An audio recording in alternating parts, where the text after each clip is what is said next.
C'est Sans merci, un thriller à suspense de l'agent du FBI Dakota Steele. Tome 1, écrit par Ava Strong, lu par Caroline. Prologue. Alison Beswick se sentait trop vulnérable ici, toute seule. Il se produisait des choses étranges dans le désert la nuit. Comme si cela ne suffisait pas, ses pieds lui faisaient mal après sa longue marche de presque 5 kilomètres. Elle frissonnait légèrement, regrettant de ne pas avoir enfilé de veste ou même un sweatshirt cette nuit dans le Nevada. Mais maintenant, tout en continuant à avancer d'un pas déterminé sur le bord de la route, son sac à dos sur une épaule, elle laissa échapper un souffle tremblant. L'autoroute désolée serpentait à travers les déserts du Nevada.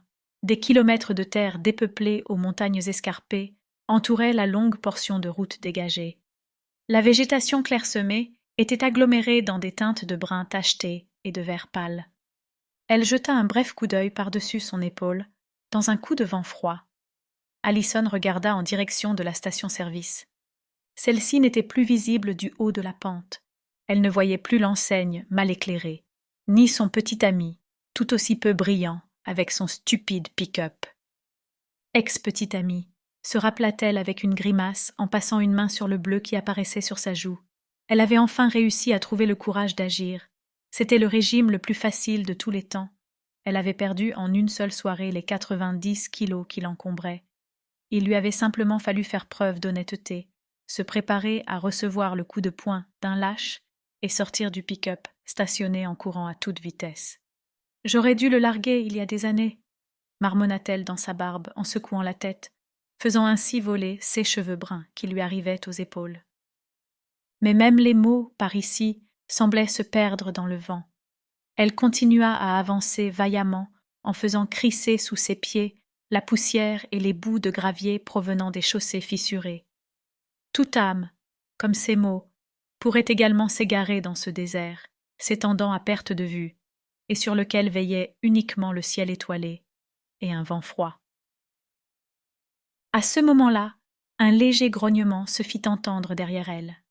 D'un air renfrogné, elle se retourna à nouveau brusquement en se tenant prête. Elle avait entendu dire que des coyotes et des pumas rôdèrent souvent le long de ces portions de route isolées, près des montagnes. L'idée de dents pointues et de griffes acérées en train de déchirer le tissu fin de son haut lui envoya des frissons dans le dos, en plus de la chair de poule qu'elle avait déjà à cause de la brise froide. Mais au fur et à mesure que le bruit s'approchait, elle se crispa davantage et ralentit en se retournant désormais complètement pour faire face à la pente. Il s'agissait du bruit d'un moteur qui s'approchait rapidement. Son cœur fit un bond de terreur. Était-il à sa poursuite? Non. Non, ce moteur était trop petit. Son ex compensait sa virilité non seulement avec la taille de son pick-up, mais aussi avec le bruit. Ce véhicule n'était pas en train de la pourchasser. Elle plissa donc les yeux au moment où elle s'avança sur le bitume, ses orteils appuyés sur la ligne blanche estompée. La main qu'elle éloigna du côté de son corps se mit à trembler sous la lune paisible.